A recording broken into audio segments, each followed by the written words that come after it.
और इस वक्त की बड़ी खबर आप तक पहुंचा दें। सबसे बड़ी खबर, मशहूर उद्योगपति रतन टाटा का निधन हो गया है। टाटा समूह के चेयरमैन एमिरेट्स रतन टाटा पिछले कुछ दिन से बीमार चल रहे थे और समाचार एजेंसी पीटीआई के मुताबिक रतन टाटा ने मुंबई के ब्रीच कैंडी अस्पताल में अंतिम सांस ली। रतन टाटा 86 साल के थे। लंबे वक्त से वो बीमार चल रहे थे और ऐसे में उनको ब्रीच कैंडी अस्पताल में भर्ती भी करवाया गया था। और अब खबर ये सामने आ रही है कि रतन टाटा का निधन हो गया है। उन्होंने मुंबई के ब्रीच कैंडी अस्पताल में ही अंतिम सांस यहां पर ली है। तो भारत के मशहूर उद्योगपति वो रहे हैं और कई सारे सम्मान भी उन्हें मिले हैं। और जिस तरीके से लगातार टाटा ग्रुप को आगे बढ़ाते चले गए और एक लंबा सफ़र भी उन्होंने यहाँ पर तय किया। 1990 में उन्होंने कमान संभाली टाटा ग्रुप्स की। उसके बाद लगातार एक के बाद एक नई उपलब्धियों की ओर वो टाटा ग्रुप को ले गए, टाटा समूह को ले गए और लंबे समय तक उन्होंने एक लंबी पारी उद्योग जगत में खेली और कई लोगों को प्रेरित भी किया। लेकिन लंबे वक्त से वो बीमार भी चल रहे थे और 86 साल उनकी उम्र यहाँ पर इस वक्त हो चली थी। उनकी जैसी ही तबीयत खराब हुई तुरंत उनको ब्रीच कैंडी अस्पताल में भर्ती भी कराया गया, जहाँ पर अंतिम सांस आज उन्होंने ली है। तो ये बड़ी खबर इस वक्त उद्योग जगत के लिए भी एक शून्य वो छोड़ गए हैं, क्योंकि उनकी जो भी यहाँ पर कमी रहेगी वो बेशक उद्योग जगत में हमेशा हमेशा के लिए खलेगी। और इसी वजह से एक शून्य अब उद्योग जगत में हमेशा हमेशा के लिए यहाँ पर रहेगा। मात्र 86 साल की यहाँ पर उनकी ये उम्र थी, जहाँ पर आखिरी सांस उन्होंने ब्रीच कैंडी अस्पताल में ली है। और इस वक्त हमारी सहयोगी हमारे साथ जुड़ रही हैं, प्रीति सोनपुरा। प्रीति, और क्या जानकारी फिलहाल हासिल हो रही है? रतन टाटा पिछले कुछ दिनों से ब्रीच कैंडी अस्पताल में एडमिट थे। उनका इलाज चल रहा था। जैसे कि 3 दिन पहले भी खबर आई थी कि रतन टाटा को एडमिट किया गया है। उस वक्त उनके ट्विटर हैंडल से कहा गया था कि वो किसी निजी चेकअप के लिए अस्पताल में गए थे। पिछले 3 दिन से उनका इलाज चल रहा था और क्रिटिकल थे और आज कुछ समय पहले ही उनका निधन हुआ है। कई सालों तक उन्होंने जो है टाटा ग्रुप का जो है उनका नेतृत्व किया था। और साथ में ही रतन टाटा के बारे में ये भी कहा जाता है कि टाटा ग्रुप जो है उनको ऊपर लाने में, उनकी प्रगति में जो है रतन टाटा का काफ़ी अहम रोल रहा है।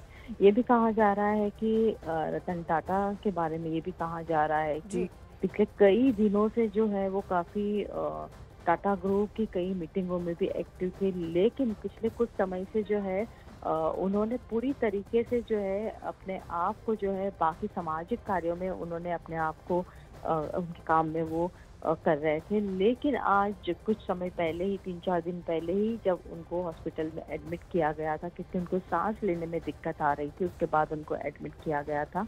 और कल से ही जो है ये कहा जा रहा है कि उनकी हालत जो थी काफ़ी नाजुक थी और उनको आईसीयू में शिफ्ट कर दिया गया था।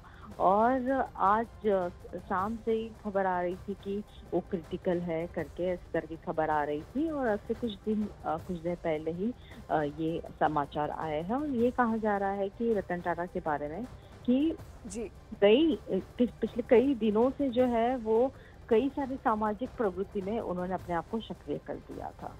जी, तो बेशक ये बहुत बड़ी खबर और एक बड़ा झटका पूरे टाटा समूह को भी यहाँ पर लगा, क्योंकि अंतिम सांस आज ब्रीच कैंडी अस्पताल में यहाँ पर रतन टाटा की ओर से ले ली गई है। 86 साल उनकी उम्र थी और जैसा हमारी सहयोगी प्रीति भी बता रही थी कि कुछ वक्त से वो कई सारी चीज़ों से दूर हटते लगातार जा रहे थे, क्योंकि उनका शरीर उनका साथ नहीं दे पा रहा था। सांस लेने में उनको तकलीफ हो रही थी और सांस लेने में जब उनको तकलीफ महसूस हुई तो 2 से 3 दिन पहले ही उनको अस्पताल में भर्ती करवाया गया।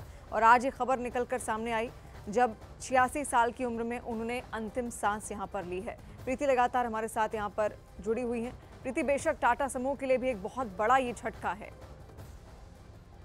ये काफ़ी बड़ा झटका है क्योंकि जिस तरीके से रतन टाटा की अगर बात करें तो रतन टाटा जो है सोशल मीडिया में भी काफ़ी एक्टिव रहे, चाहे इंस्टाग्राम हो या फिर एक्स का हैंडल हो। उसे भी कई बार जो है वो अपनी निजी जिंदगी के बारे में भी कई बार वो लिखते आ रहे थे। साथ में ही वो ये भी जिक्र करते थे, आज की युवा पीढ़ी को भी काफ़ी मैसेजेस उसमें देते थे कि किस तरीके से आपको काम करना है, किस तरीके से ज़िंदगी में आगे बढ़ना है, बिजनेस करना है तो कैसे करना है। इस तरह की कई सारी टिप्स जो है वो देते। रतन टाटा के बारे में कहें तो जो है कई बार जो है उदवाड़ा, जो पारसी समुदाय का एक प्रमुख स्थान है गुजरात में, वहाँ पे भी वो जाते थे। वहाँ जो 500 लोगों की अग्यारी थी, वहाँ पे भी वो प्रार्थना के लिए जाते थे। उसके भी कई सारे फोटोज वगैरह जो है वो सोशल मीडिया पे हैंडल करते थे। और पिछले कई टाइम से अगर देखें तो वो कई बार कई लोग जो है, आज की जो युवा पीढ़ी कई बार उनको जो सवाल पूछती थी उसका भी जवाब जो है वो अपने सोशल मीडिया के जरिए लोगों को देते थे। रतन टाटा की अगर बात करें तो पिछले 2 साल पहले ही जब है उन्होंने टाटा समुदाय की जो जिम्मेदारी थी वो चंद्रशेखरन को दे दी थी। और चंद्रशेखरन ही जो है वो पिछले कुछ समय से जो है पूरे ग्रुप को हैंडल करते थे, वही वो देखते थे। आज जब ये खबर आई है वो काफी चौंकाने वाली खबर है, ना सिर्फ पूरे भारत भर के लिए लेकिन पूरे विश्व भर में उनके काफी चाहक थे। और खास करके पारसी समुदाय, और ये कहा जाता है कि भारत में सबसे ज्यादा जो most reliable and trusted group जो कहा जाता है वो टाटा ग्रुप कहा जाता है। तो ये खबर जो है कई लोगों के लिए काफी चौंकाने वाली है। जी बेशक, बहुत चौंकाने वाली खबर। और ऐसे में आखिरी सांस 86 साल की उम्र में रतन टाटा ने यहाँ पर ली है। दुनिया को जहाँ पर उन्होंने अलविदा कह दिया, एक बड़ा झटका टाटा समूह के लिए भी यहाँ पर बेशक ये रहेगा। और उद्योग जगत में भी एक बहुत बड़ा शून्य वो छोड़ गए। 28 दिसंबर 1937 को उनका जन्म हुआ और आखिरी सांस आज के दिन 9 अक्टूबर 2024 को ली।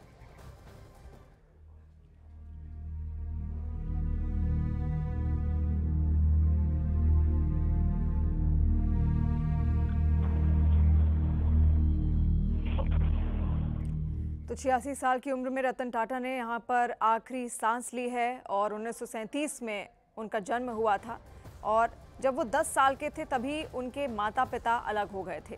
तब से उनकी दादी जो थी उन्होंने ही उनका पालन पोषण यहाँ पर किया, वो उनके भाई। और उसके बाद मुंबई में अपनी पढ़ाई उन्होंने पूरी की। उसके बाद फिर वो यूएस जाते हैं, यूएस में रहकर वो वहाँ के कॉलेज में रहकर अपनी पढ़ाई पूरी करते हैं। फिर भारत आते हैं और टाटा समूह की कमान उनकी ओर से संभाली जाती है, जहाँ पर एक एक बारीकी उनकी ओर से यहाँ पर संभाली गई, क्योंकि ये विरासत भी उनके लिए थी। 1990 में कमान संभालते हैं और 2012 में वो टाटा समूह के अध्यक्ष पद को छोड़ देते हैं। उसके बाद साइरस मिस्त्री को एक कमान यहाँ पर दी जाती है। तो धीरे धीरे कर कर उन्होंने टाटा समूह को एक नई ऊंचाइयाँ यहाँ पर दी, नई ऊंचाई पर वो ले गए और एक नई नई उपलब्धियों की ओर लगातार वो अग्रसर होते चले गए। उनके जो विचार हैं वो भी बहुत ज़्यादा ऐसे हैं जो आज की युवा पीढ़ी को भी प्रेरित करते हैं। और ऐसे में टाटा समूह के लिए बेशक ये एक बहुत बड़ा झटका होगा, क्योंकि लगातार लंबे वक्त तक उन्होंने एक कमान संभाल कर यहाँ पर रखी थी टाटा समूह की। उसके बाद भी जब वो अध्यक्ष पद उन्होंने छोड़ दिया था, उसके बाद भी लगातार वो तमाम जिम्मेदारियां यहाँ पर संभाल रहे थे। लेकिन अचानक से ये खबर जब निकल कर सामने आती है तो उद्योग जगत के लिए ये एक शून्य के बराबर है, क्योंकि एक शून्य वो छोड़ गए हैं अपने ठीक पीछे। तो अंतिम सांस आज यहाँ पर ली है रतन टाटा ने। और सबसे बड़ी खबर जो आप तक हम लगातार पहुँचा रहे हैं, मशहूर उद्योगपति वो रहे, परोपकारी वो रहे, उनके द्वारा जो काम किए गए हैं वो लोगों के हित में हमेशा से रहे हैं और लोगों के बारे में ही उन्होंने हमेशा सोचा, उसी ओर वो अग्रसर होते चले गए। और यही कारण है कि आज टाटा ग्रुप्स का जो नाम है वो पूरी दुनिया में बहुत ज़्यादा विश्वसनीयता के साथ लिया जाता है। और ऐसे में तमाम उद्योगपतियों के लिए जो आने वाले भविष्य में उद्योग जगत में अपना नाम कमाना चाहते हैं, उनके लिए भी बहुत बड़ी प्रेरणा रहे हैं रतन टाटा। तो तस्वीरें इस वक्त आप ये देख रहे हैं और जो तस्वीर आप दूसरी तस्वीर में देख रहे हैं वो ब्रीच कैंडी हॉस्पिटल के बाहर की ही तस्वीर है। अब वहाँ पर जो उनके शुभचिंतक हैं वो लगातार इकट्ठा होते शुरू होने वहाँ पर लगे हैं, क्योंकि ये खबर जब निकल कर सामने आई तो बेशक सबके लिए एक बहुत बड़ा झटका थी। हालांकि 2 से 3 दिन पहले ही उनको अस्पताल में भर्ती करवाया गया था, ब्रीच कैंडी अस्पताल में। और उस वक्त जब उनको भर्ती करवाया गया था उस वक्त उन्हें सांस लेने में कुछ तकलीफें यहाँ पर महसूस हो रही थी और इसी वजह से उनको तुरंत अस्पताल में भर्ती कराया गया। उनका इलाज 2 से 3 दिन तक लगातार यहाँ पर हुआ। लेकिन आज ये खबर सामने आती है कि रतन टाटा ने आखिरी और अंतिम सांस यहाँ पर ली, दुनिया को अलविदा कह दिया। लंबे वक्त से वो बीमार भी चल रहे थे, तमाम तकलीफ़ें उनका शरीर यहाँ पर झेल रहा था। और अब ये खबर जो इस वक्त हम आपके सामने रख रहे हैं, ये बेहद चौंकाने वाली खबर हर किसी के लिए। 86 साल की उम्र में रतन टाटा ने अपनी आखिरी सांस ली है। तो उनके नेतृत्व में टाटा समूह कोरस, जगुआर, लैंड रोवर और टेटली जैसी कंपनियों के अधिग्रहण के साथ एक वैश्विक ब्रांड भी ये सब बन गए। इसके अलावा आपको बता दें, क्योंकि हर जगह एक शोक की लहर इस वक्त है पूरे उद्योग जगत में। इसके अलावा देश के तमाम जो बड़े नेता हैं उनकी ओर से भी लगातार अब इस पर शोक व्यक्त किया जा रहा है। प्रधानमंत्री नरेंद्र मोदी ने भी रतन टाटा के निधन पर शोक व्यक्त किया और ऐसे में उनकी ओर से एक ट्वीट भी यहाँ पर किया गया है रतन टाटा के लिए, क्योंकि अब सबकी यादों में वो हमेशा हमेशा यहाँ पर ज़रूर रहेंगे और जो काम उन्होंने देश के लिए किए हैं, देश के हित में किए हैं, लोगों के प्रति किए, उनके लिए उनको हमेशा जाना जाएगा। इसके अलावा उनके जो प्रेरणादायक विचार थे वो भी हमेशा हमेशा के लिए हर किसी के जहन में होंगे। ना केवल अपनी उम्र के लोगों के लिए वो एक प्रेरणा थे, बल्कि जो युवा पीढ़ी, जो देश की युवा पीढ़ी है, वो भी उनसे सीखती थी, वो भी उनसे समझती थी। और ख़ास तौर पर उद्योग जगत में जितने भी लोग इस वक्त मौजूद हैं वो उनको प्रेरणा स्रोत मानते थे, क्योंकि टाटा समूह को वो लगातार ऊंचाइयों पर ले गए। और जब से उन्होंने 1990 से 2012 तक ये कमान संभाली थी, तब तक टाटा समूह बहुत ऊंचाइयों पर यहाँ पर गया। विवेक गुप्ता इस वक्त हमारे साथ फोन लाइन पर जुड़ रहे हैं। विवेक, और क्या जानकारी मिल रही है?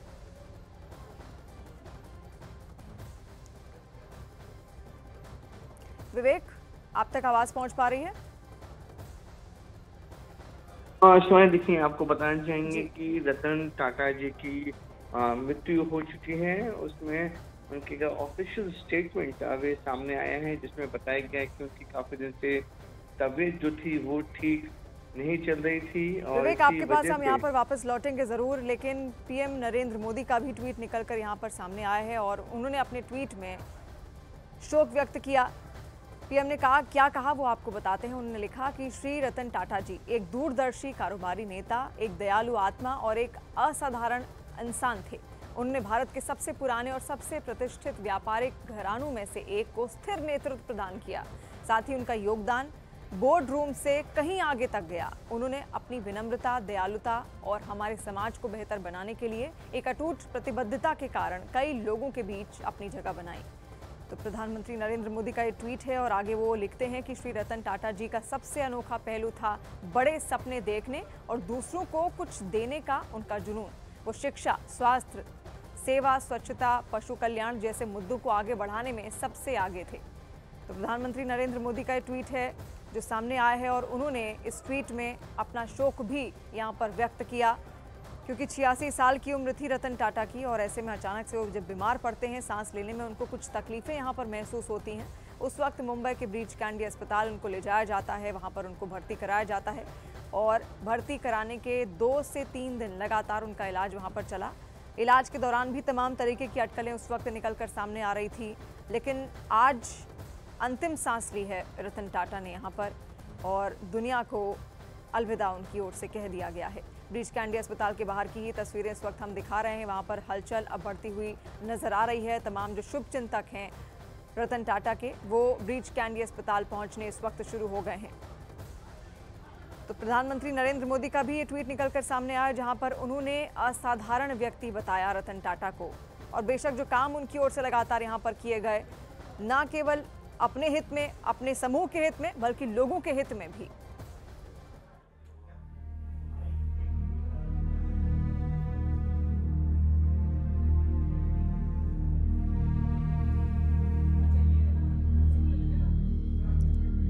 तो देश के मशहूर उद्योगपति रतन टाटा ने अंतिम सांस आज ले ली है और दुनिया को उनकी ओर से अलविदा कह दिया गया है। 1937 में उन्होंने जन्म लिया मुंबई में ही वो अपनी पढ़ाई लिखाई उनकी ओर से की गई। फिर बाद में वो अमेरिका गए। अमेरिका में उन्होंने बिजनेस की पढ़ाई की, आर्किटेक्चर की पढ़ाई की और आर्किटेक्चर की पढ़ाई करने के बाद वो वापस भारत लौटे और उन्होंने 1990 में टाटा समूह की कमान संभाली, अध्यक्ष पद संभाला टाटा समूह का और 1990 से लेकर 2012 तक अध्यक्ष पद उनके पास ही था टाटा समूह का। और वो दौर ऐसा था, उनका जो कार्यकाल था वो ऐसा था जो हर उद्योगपति के लिए प्रेरणा था। लोग उनसे सीखते थे, जिस विजन के साथ वो लगातार आगे चलते थे उस विजन से लोग प्रेरणा लेते थे और वो विजन ना केवल टाटा समूह के हित में रहा बल्कि दुनिया के हित में भी रहा, भारत के हित में भी रहा और भारत के लोगों के हित में भी रहा। और यही कारण है कि उनके जो विचार हैं वो लोगों तक पहुंचे, लोगों के लिए प्रेरणा बन गए। और ये प्रधानमंत्री नरेंद्र मोदी का वो ट्वीट हम आपको दिखा रहे हैं, जहां पर उन्होंने शोक व्यक्त किया है और साथ में प्रधानमंत्री नरेंद्र मोदी ने अपनी एक तस्वीर भी रतन टाटा के साथ यहां पर साझा की है। देखिए, पूरा जो देश है इस वक्त सन्न है, एक शून्य वो छोड़कर गए हैं, उद्योग जगत के लिए एक शून्य छोड़कर गए हैं, लोगों के दिलों में एक शून्य छोड़कर गए हैं, क्योंकि अब तक के उनके जितने भी काम थे वो सब लोगों के हितों में रहे। परोपकारी भी उनको कहा जाता है क्योंकि हमेशा से दयालु स्वभाव के वो रहे हैं, परोपकारी स्वभाव के वो रहे हैं, लोगों के हितों में हमेशा से उनकी ओर से काम किया जाता था। जब भी वो अपनी कंपनी के बारे में, टाटा समूह के बारे में सोचते थे तो कहा उनके बारे में यही जाता था कि उस वक्त उनके जहन में तमाम वो भारतवासी भी आते थे कि उनके हित में और क्या बेहतर वो कर सकते हैं, उनकी ओर से और क्या वो बेहतर किया जा सकता है, और इसी वजह से उनको जाना भी जाता है। और आज अगर तमाम जो भारतवासी हैं उनको याद करेंगे तो उनके इन तमाम कामों के लिए ही याद करेंगे। और श्री रतन टाटा जी के लिए शोक व्यक्त यहाँ पर किया गया है प्रधानमंत्री नरेंद्र मोदी द्वारा। वो ट्वीट भी हमने इससे पहले आपको दिखाया, जहाँ पर वो लिखते हैं, श्री रतन टाटा जी के साथ मेरी अनगिनत मुलाकातें याद हैं। जब मैं गुजरात का मुख्यमंत्री था तब मैं उनसे अक्सर मिलता था। हम विभिन्न मुद्दों पर विचारों का आदान प्रदान करते थे। मुझे उनके विचार बहुत उपयोगी लगे। दिल्ली आने पर भी ये मुलाकातें जारी रहीं। उनके निधन से मुझे बहुत दुख हुआ। इस दुख की घड़ी में मेरी संवेदनाएं उनके परिवार, मित्रों और प्रशंसकों के साथ। ओम शांति। प्रधानमंत्री नरेंद्र मोदी का ये ट्वीट इस वक्त हम आपको दिखा रहे हैं, जहां पर उन्होंने अपनी एक तस्वीर भी खुद रतन टाटा के साथ साझा की है और इस बात का भी जिक्र किया, जब वो गुजरात के मुख्यमंत्री थे तो अक्सर उनकी बातचीत होती रहती थी, अक्सर उनकी मुलाकातें होती थी, लेकिन जब दिल्ली वो आए तो उस दौरान भी उनका ये जो सिलसिला था मुलाकात का वो जारी रहा। उनके जो विचार थे वो उन्हें बेहद उपयोगी लगते थे, ये उन्होंने अपनी बातों में यहाँ पर जिक्र किया ट्वीट के जरिए। और एक असाधारण व्यक्ति बताया उन्होंने रतन टाटा को। परिवार और मित्रों के साथ मेरी संवेदनाएं हैं। प्रधानमंत्री नरेंद्र मोदी का ये ट्वीट यहाँ पर जो सामने आया है, क्योंकि पूरे देश को एक बहुत बड़ा ये झटका है।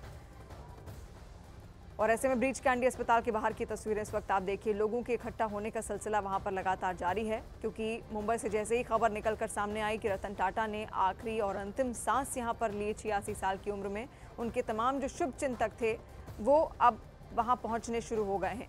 और इसी वजह से ये हलचल बढ़ती हुई ब्रीच कैंडी अस्पताल के बाहर, जहाँ पर तमाम जो लोग हैं अब धीरे धीरे इकट्ठा होने लगे हैं, वो तस्वीर भी इस वक्त हम आपको दिखा रहे हैं। और 1937 में जन्म हुआ था भारतीय उद्योगपति रतन टाटा का, जो मशहूर थे अपने तमाम स्किल्स के लिए, इसके अलावा अपने तमाम विजन्स के लिए, और जो आइडियाज़ वो लेकर आते थे कि उद्योग जगत में और किस तरीके से टाटा समूह को और ज़्यादा आगे बढ़ाया जाए। और उनका वो कार्यकाल हम सब ने देखा भी। 1990 से 91 के आसपास में उन्होंने एक कमान संभाली टाटा समूह की, और टाटा समूह की कमान संभालने के बाद, क्योंकि युवा उस वक्त थे और एक के बाद एक कई ऐसे उनके जो विचार थे वो टाटा समूह को बहुत ज़्यादा आगे ले गए। लेकिन आज उन्होंने दुनिया को अलविदा कह दिया है और अंतिम सांस उनकी ओर से यहाँ पर ले ली गई है। इसके अलावा टाटा समूह के लिए भी ये एक बेशक बहुत बड़ा झटका है, लेकिन लंबे वक्त तक वो टाटा समूह के चेयरमैन रहे। टाटा समूह की गद्दी लंबे वक्त तक उनकी ओर से संभाली गई थी, 1990 से साल 2012 तक। उसके बाद साइरस मिस्त्री को उत्तराधिकारी बनाया गया और उसके बाद उनको कार्यकारी अध्यक्ष भी यहाँ पर बीच में बनाया गया था 2016 से 2017 के बीच में, जब साइरस मिस्त्री ने अध्यक्ष पद से इस्तीफा दिया था। तो बड़ी जिम्मेदारियां यहाँ पर उनको मिली, और जैसा लगातार हमारे सहयोगी भी हमें बता रहे थे कि हाल के दिनों में उनकी तबीयत कुछ नासाज थी और इस कारणवश वो तमाम ऐसे जो बड़ी मीटिंग्स होती थी टाटा ग्रुप्स की, उसमें शिरकत नहीं कर पाते थे। और ऐसे में जब पता चला कि उनको सांस लेने में कुछ तकलीफ़ें यहाँ पर सामने आ रही हैं, उसके बाद उनको तुरंत अस्पताल में भर्ती करवाया गया था। और रतन टाटा के बारे में कुछ रोचक तथ्य भी यहाँ पर लगातार हम आपको बता रहे हैं। कब उनका जन्म हुआ, कैसे उन्होंने अपनी पढ़ाई लिखाई पूरी की। 1975 में हार्वर्ड से एडवांस मैनेजमेंट प्रोग्राम उन्होंने लिया और 1981 में टाटा इंडस्ट्रीज़ के अध्यक्ष वो यहाँ पर बन जाते हैं।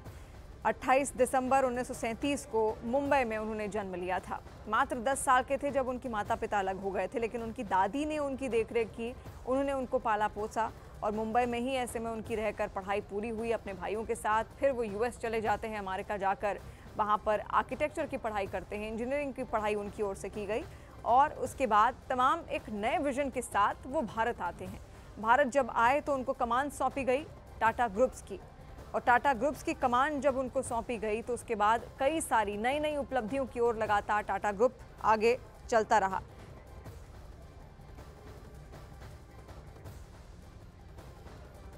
और ब्रीच कैंडी हॉस्पिटल में ही अंतिम सांस ली है रतन टाटा ने। और ऐसे में हमारी सहयोगी रचना इस वक्त वहां से हमारे साथ जुड़ रही हैं।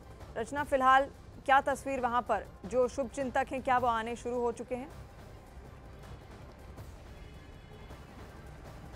हाँ जी, जैसे कि आप देख सकते हैं मेरे पीछे अभी ये बैरिकेड्स लगना शुरू हुए हैं। मुझे यहाँ पर आके थोड़ी देर हो गई है, लेकिन पहले ये बंदोबस्त शुरू नहीं हुआ था। बस अभी कुछ ही मिनट हुए हैं कि बैरिकेड्स आ गए हैं, पुलिस का बंदोबस्त शुरू हो गया है। जैसे ये खबर ट्विटर और हर जगह पे आना शुरू हुई है कि रतन टाटा जी का दुखद निधन हुआ है, वैसे ही अभी हमें खबरें आ रही है कि उनके शुभचिंतक बस थोड़ी ही देर में आते होंगे। और उनमें से पहला नाम जो है वो है महाराष्ट्र के उप मुख्यमंत्री देवेंद्र फडणवीस का, जो कि आधे घंटे में यहाँ पे एक्सपेक्टेड है। अब ये हमें मंडे को पता चला था कि इनकी तबीयत थोड़ी खराब चल रही थी, इसलिए उन्होंने एक ट्विटर पे स्टेटमेंट भी इशू करा था ये कहकर कि thank you for thinking of me. और उन्होंने एड्रेस करा था कि वो इंडीड ये हॉस्पिटल में है और उनका इलाज चल रहा है। लेकिन आज शाम से ही हम देख रहे थे कि हलचल थोड़ी चल रही थी हॉस्पिटल के बाहर, बॉम्बे हाउस के बाहर। लेकिन अभी थोड़ी देर पहले ही हम ये पता चला कि ये कंफर्म हो चुका है कि वो अब इस दुनिया में नहीं रहे। तो ब्रीच कैंडी अस्पताल के बाहर की तस्वीरें लगातार हम आप तक पहुंचा रहे हैं, जब तमाम लोग वहां पर इकट्ठे होने शुरू हो चुके हैं। और रतन टाटा भले ही बहुत बड़े उद्योगपति और बिजनेसमैन वो रहे हों, उद्योग जगत में उनका एक अलग नाम हो और बहुत तहजीब के साथ उनका ये नाम यहाँ पर लिया जाता है, लेकिन बहुत ही साधारण उनकी जो जीवनी थी, जो पर्सनालिटी थी, बेहद साधारण थी। वो एक साधारण जीवन जीना भी यहाँ पर पसंद करते थे। बहुत सारी उपलब्धियाँ और पुरस्कार उनके नाम पर यहाँ पर थे। पद्म भूषण से भी उनको साल 2000 में सम्मानित किया गया था। और अमिताभ सिन्हा इस वक्त हमारे वरिष्ठ सहयोगी हमारे साथ जुड़ रहे हैं। अमिताभ जी, उद्योग जगत के लिए बहुत बड़ा शून्य है रतन टाटा जी का जाना।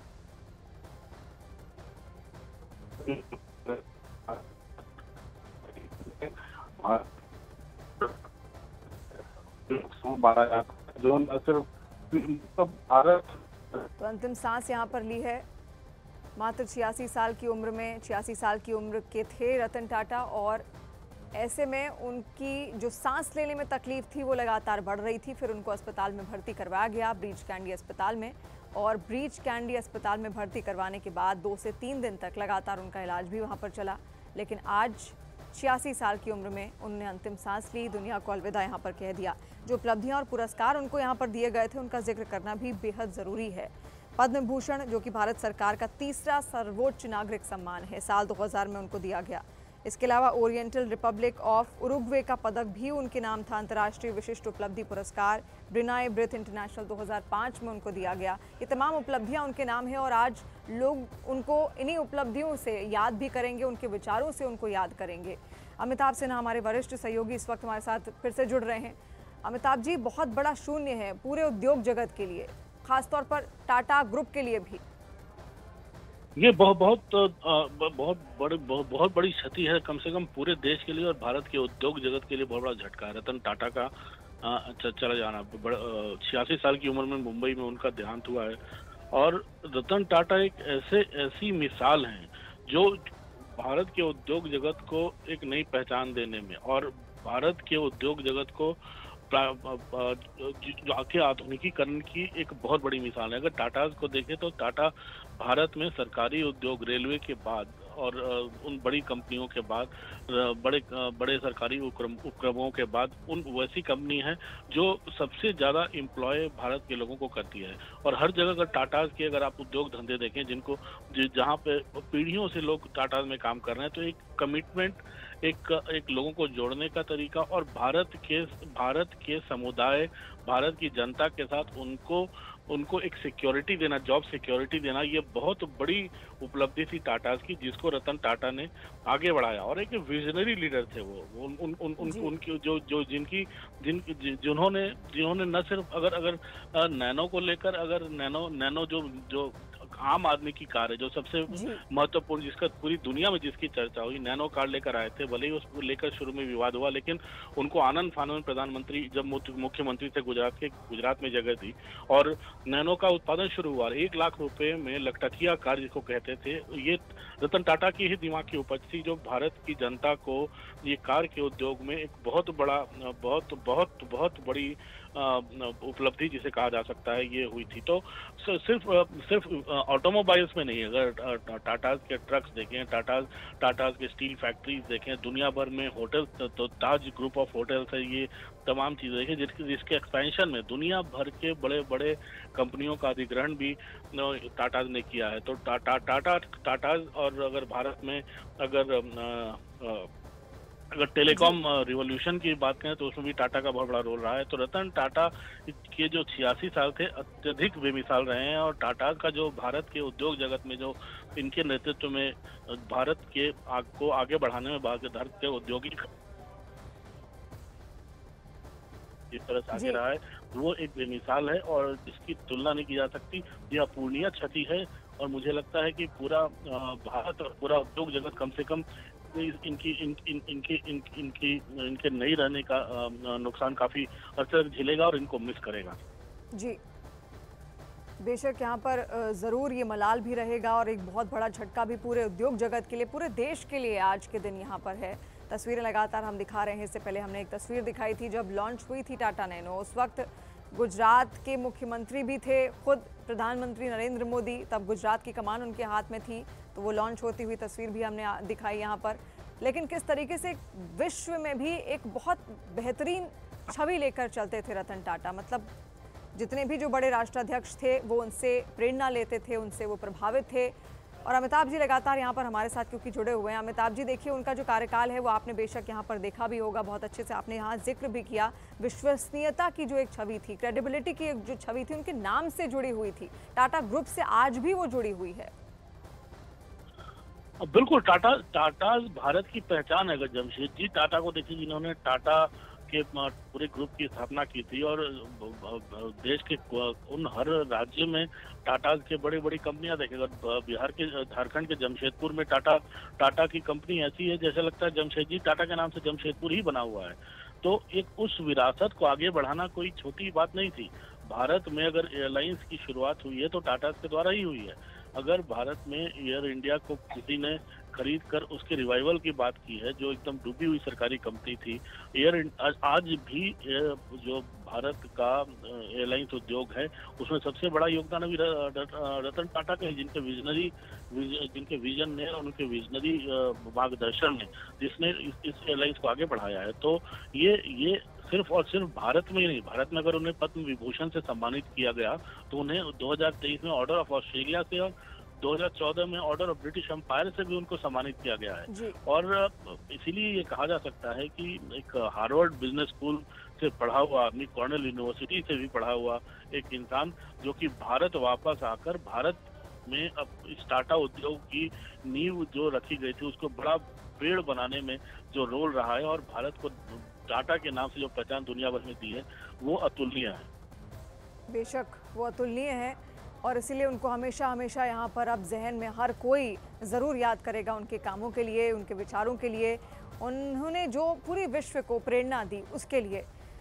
इसके साथ साथ हम लगातार वो तस्वीरें भी आप तक पहुँचा रहे हैं ब्रीच कैंडी अस्पताल के बाहर की, जहाँ पर अब हलचल थोड़ी तेज़ होती हुई यहाँ पर ज़रूर दिख रही है। और ऐसे में तमाम जो शुभ चिंतक हैं उनके अब अस्पताल के बाहर इकट्ठे होने भी शुरू हो चुके हैं, क्योंकि ये बहुत बड़ी खबर सबके लिए एक झटका इस खबर ने दिया। 86 साल की उम्र थी रतन टाटा की, 2 से 3 दिन पहले उनको ब्रीच कैंडी